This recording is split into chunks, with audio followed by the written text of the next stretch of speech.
नमस्कार मित्रांनो, कसे आहात? स्वागत आहे आपलं EPS 95च्या आजच्या नव्या अपडेटमध्ये। हम थके नहीं, हारे नहीं, निराश नहीं है और है तो होना नहीं है, क्योंकि जीत हमारी निश्चित है।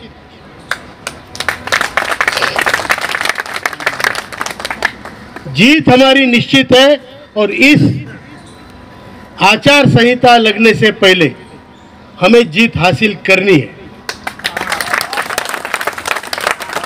और अगर खुदा न खास्ता ये जीत हासिल नहीं हुई तो हमने पहले भी कहा है, आज भी दोहराते हैं, हमारे जीत में सरकार की जीत है और हमारे हार में सरकार की हार है।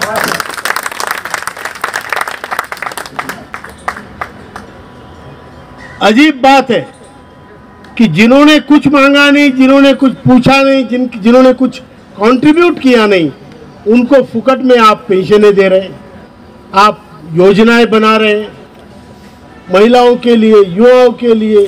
अच्छी बात है, लेकिन जिन्होंने कंट्रीब्यूशन किया है और 35-35 साल नौकरियां की है, जिन्होंने देश को आगे बढ़ाया है, उन देश के हमारे विश्वकर्माओं को आप भूल गए। देश अगर मंदिर बनता है, ये देश हमारा मंदिर है और उसको बनाने वाले विश्वकर्मा आप हो। भारत माता के मंदिर में भारत माता की प्राण प्रतिष्ठा करने वाले, उस मंदिर को रचाने वाले आप विश्वकर्मा हो। और आपने वहां पैसा जमा किया होने के बावजूद आज हमारे पैसे के लिए हम इनके पीछे घूम रहे हैं। ये बहुत बुरी बात है सरकार के लिए, व्यवस्था के लिए और हमारे लिए। अगर इतनी बड़ी बात सरकार के समझ में नहीं आ रही है तो इसके दो ही कारण हो सकते हैं, या तो सरकार नासमझ है या सरकार अहंकार से परिपूर्ण है।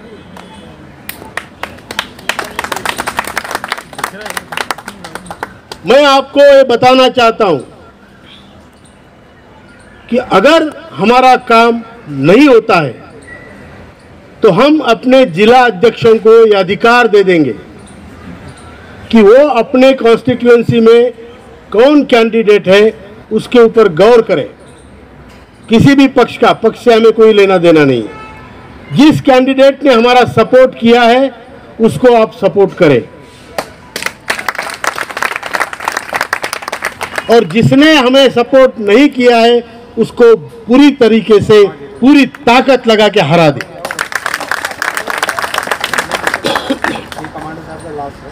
किसी ने कहा था कि अपने कैंडिडेट खड़े करो। औरंगाबाद में वही हुआ। औरंगाबाद में जो minister of state for finance है भागवत कराड़ जी, उनको टिकट मिल रही है बीजेपी की। उन्होंने हमें सहायता बिल्कुल नहीं की, बल्कि हमने उनको सभाएं लेके सहायता की थी। आज औरंगाबाद के टीम ने उनके अगेंस्ट एनएसी का कैंडिडेट खड़ा किया है। 50% चांसेस है हमारा कैंडिडेट जीत जाएगा, लेकिन 100% चांसेस है कि भागवत कराड़ हार जाएंगे। और जो कैंडिडेट है वो हम जैसा ही है, गरीब है। उसके पास क्या है? उसके पास सामाजिक स्तर पे बहुत सारे कांटेक्ट है, बहुत लोगों से मिलते जुलते हैं, कथावाचक है। तो उनकी वजह से लोगों ने एक बार में 15 मिनट में वहां पैसे जमा किए। 1 लाख रुपए जमा हुए, उनको दिए गए, उनका डिपॉजिट भर के। और उनको पैसे की जरूरत नहीं जीतने के लिए। हमारे लोग औरंगाबाद शहर में, केवल शहर में 70,000 लोग रिटायर्ड कर्मचारी है ईपीएस के, और कार्यरत को लोग करोड़ों में जाते हैं। तकरीबन 1 करोड़ के आसपास है। बहुत बड़ी बड़ी कंपनियां हैं। गेट मीटिंग्स होगी, हर घर में हमारा आदमी जाएगा, हर घर में प्रचार प्रसार होगा और हमारे कैंडिडेट का प्रचार प्रसार होगा। हम ये नहीं कहेंगे इसको हराओ, हम ये नहीं कहेंगे इसको जिताओ, हम कहेंगे हमें जिताओ, ताकि लोगों का, कामगारों का काम करने के लिए हमारा कम से कम 1-2 सांसद वहां पे हो। और आप अपनी शक्ति नहीं जानते। कामगारों ने अगर 100-100 रुपए भी जमा किया तो बहुत बड़ा पैसा होता है। आपको बता दूं, रामलीला ग्राउंड से अब तक का जो आंदोलन हुआ है उसमें संगठन के तकरीबन 15 लाख रुपए लगे और वो पैसे आपने खड़े कर दिए, हमें मालूम भी नहीं है। आप ही लोग देते हो, आप ही का पैसा है, आप ही के लिए खर्च होता है। तो ये शक्ति कामगारों की है। कामगारों को ऐसा वैसा मत समझिए। फ्रेंच रिवॉल्यूशन आया कामगारों की वजह से, रशियन क्रांति हुई कामगारों की वजह से। कामगारों को आज भले ही आपने नकारा समझा हो, लेकिन आपकी पीढ़ी, आप लोग जो काम करने जा रहे हैं, बहुत सही कहा नरगुन साहब ने कि आने वाले पीढ़ियों के लिए आप कर रहे हो।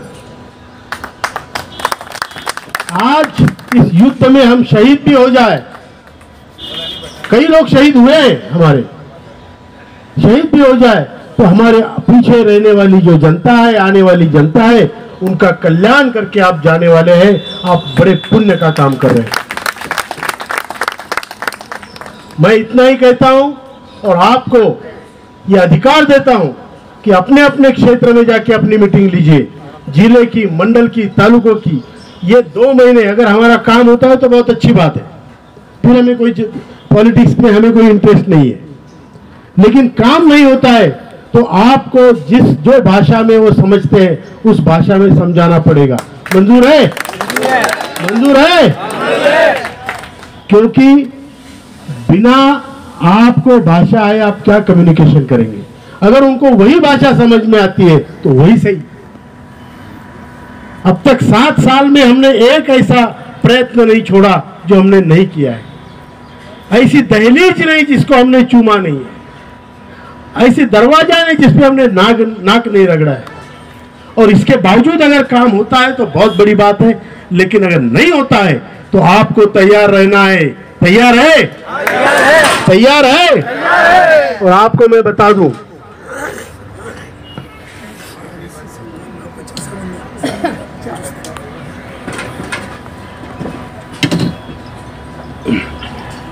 आप जो लोग यहां पे जमा हुए आज 100 लोग, ये 100 लोग नहीं है।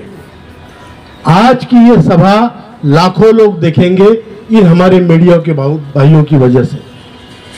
उनके लाख में व्यूज जाते हैं, बराबर है सर? 1-1 लाख, 1.5 लाख लोग देखते हैं। तो ये हमारा तो यहाँ आकर मिलना जुलना और हमें एक दूसरे को प्रोत्साहित करना, ये बात सभा के लिए ठीक है। लेकिन जो आपके विचार है, जो हमारे विचार है, उसको सुनने में पूरा हिंदुस्तान लगा है।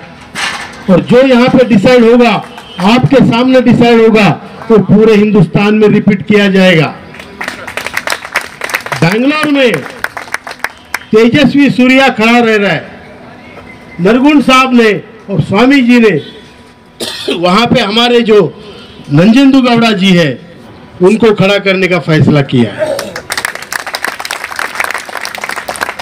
जिस भाषा में जो समझता है उसको समझाएंगे। हमको सब भाषाएं आती है, हम नम्रता से पेश आ रहे, करुणा से पेश आ रहे। इसका मतलब ये नहीं कि हम बाकी भाषाएं भूल गए। शस्त्र चलाना हमें भी आता है, लेकिन हमने सोचा है कि महाभारत बिना शस्त्र का लड़ा जाए।